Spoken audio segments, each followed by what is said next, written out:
Hey there everyone, so this is the video in which I give my NFL predictions for this upcoming season, as well as answer the trivia question that I provided from my previous video. So let's go ahead and start focusing on how I see each of the 8 divisions stacking up at the end of the year. Alright, so first looking at the AFC East, the division winner, I believe, unquestionably is going to be the New England Patriots. Coming out with a record of 12-4, and yes, part of it is I do believe that Brady's going to have to serve that suspension that should have happened last year. Next, I think it's actually going to be the Miami Dolphins. I think they're actually going to have a pretty decent year this year, especially considering some of the weapons that they picked up from Tannehill. Buffalo and New York aren't really going to do that well compared to how they've been in the past. Buffalo is going to be at 6-10. New York Jets 5-11. And now looking at the AFC North, I'm predicting the Pittsburgh Steelers to come out on top 13-3, followed by the Cincinnati Bengals at 11-5, the Baltimore Ravens at 9-7, and Cleveland, despite having RG3, they're only going to get 3 wins, 3-13.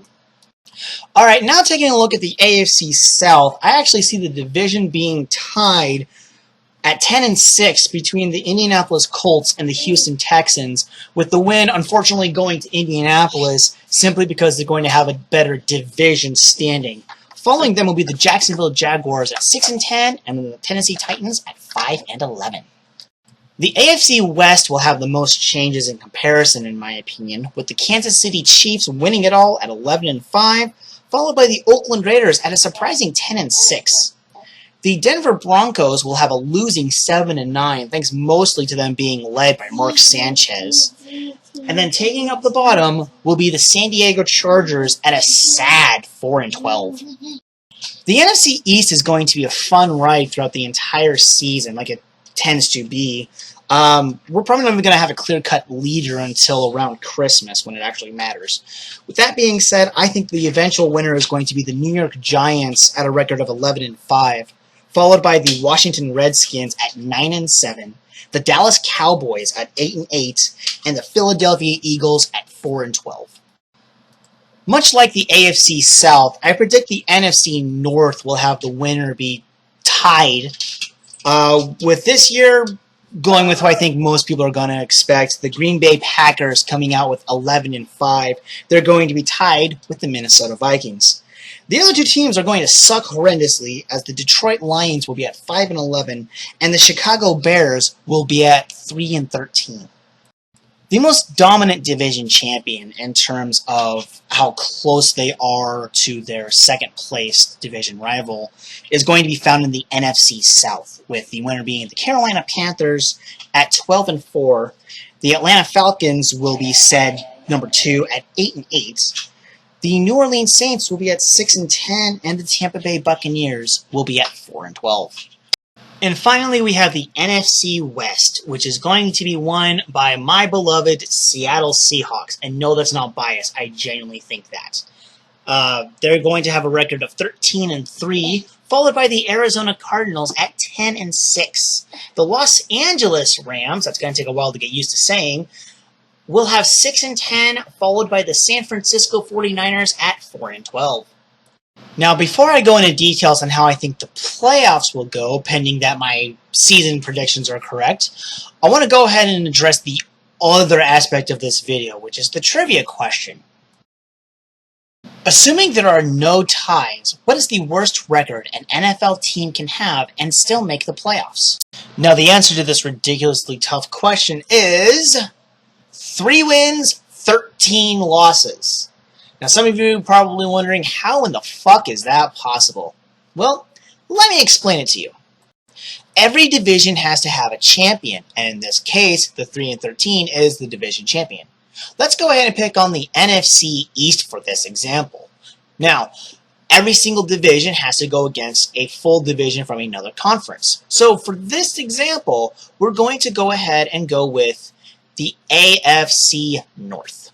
Now, to put it simple, every single one of these 16 games the NFC East team has to lose to the AFC North team, as presented here, giving everybody a 0-4 record and an overall record of 0-4 up to this point.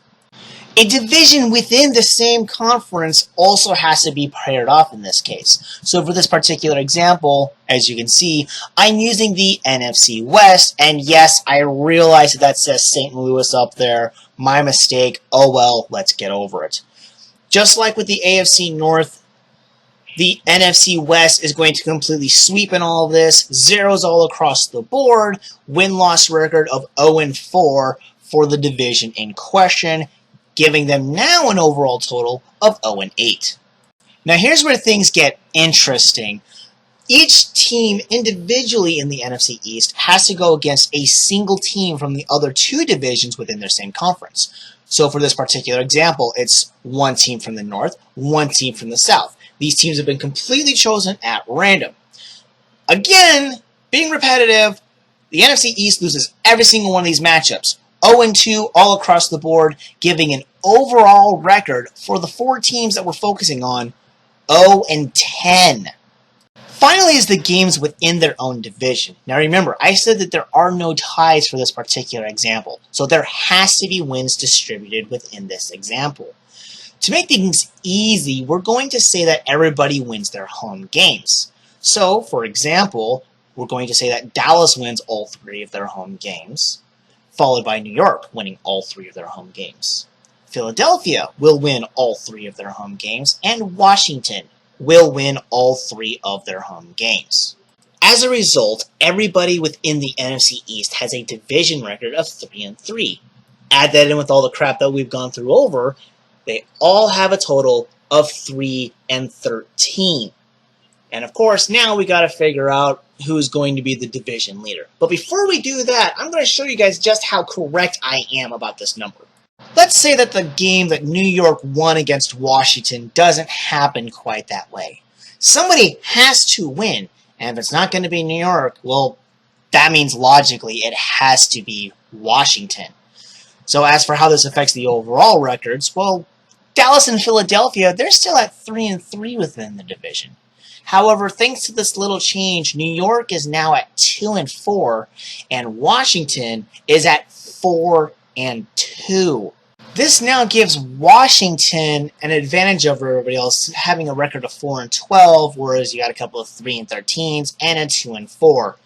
So, by logical, mathematical rules, the winner of this contest is easily the Washington Redskins. Now, let's go ahead and get rid of that whole tie bullshit. Let's say that Washington-New York game is a tie instead. This is where numbers get kind of a little bit on the fun side and why I wanted to avoid this in general. When it comes to breaking down a percentage, because that's technically the way they do it, is a percentage, a tie technically counts as half of a win.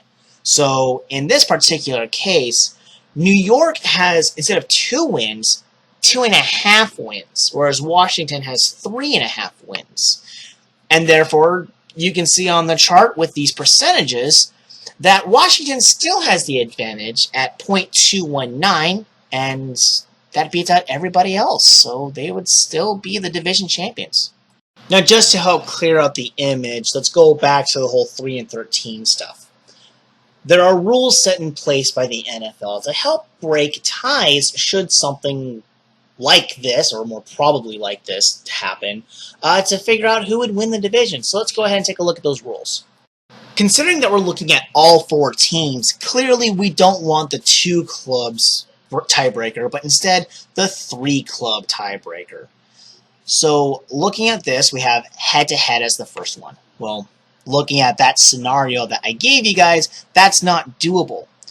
Then there's these others, 2, 3, and 4, and really, with the exact scenario that I gave, none of these will really do jack shit. So really, we've got to go with the next step, which is strength of victory. So I'm not entirely sure if what I'm going to tell you guys is correct or not, but as I understand what strength of victory stands for, it goes like this. They're going to compare the overall win-loss records of all the teams that the East faced. So up here I've got the AFC North and the NFC West. Now, let's say that the Baltimore Ravens, for example, had a record of 9-7. We're just going to have the wins like that. 9 all across. There's no reason to change it just because it's different teams. Now, let's go ahead and fill in the rest of the numbers like so. very interesting looking. And don't give me that. Cleveland could have a good record like that maybe someday. So, as you see, the overall total is the same number no matter what the fuck these 8 teams do. So finishing things off, there's still the division records as well as the other 2 remaining games. Now with this exact example, everybody has the exact same record, so let's put those up there. And yes, I realize I kind of screwed that up. These should all say 9, but again, it's not going to make that big of a difference, so whatever. The key comes in with how things went with the NFC North and the NFC South, which, in my opinion, is kind of stupid, but whatever. So let's go ahead and throw in some numbers. There we go, and oh my goodness, there's actually some differences! As you can see here, because of what numbers I bullshitted, Philadelphia actually has the best record. Well, Philadelphia opponents have the best combined record, I guess I should say. And as a result, this would mean that the Eagles would win the East. Now, I know what some of you may be thinking, but what if this still doesn't do anything? Well, let's go ahead and change the numbers a little bit more. So, boom, there you go. Now, it's all exactly the same thing. Well, obviously, this would mean you would go with the next step on that chart from before. You see, there's a few more steps here, with the very last one being absolutely fucking stupid. A coin toss. A coin toss could determine the division champion. But I think we're done with this particular topic. Let's go ahead and go with how I think the playoffs are going to go with the numbers that I gave earlier.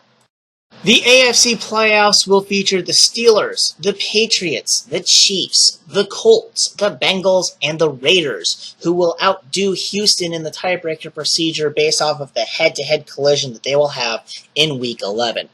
Now, as for the NFC, the teams will include the Seahawks, the Panthers, the Packers, the Giants, the Vikings, and the Cardinals. And before I forget, the Packers get the advantage over the Giants because of a Week 5 victory. Wildcard Weekend is going to have both of the NFC home teams be victorious. The Packers will defeat the Cardinals, and the Giants will defeat the Vikings. Over on the AFC side, though, it's going to be a little bit different. Yes, the Chiefs will successfully defeat their division rivals, the Raiders, but I think the Bengals are going to beat the Colts.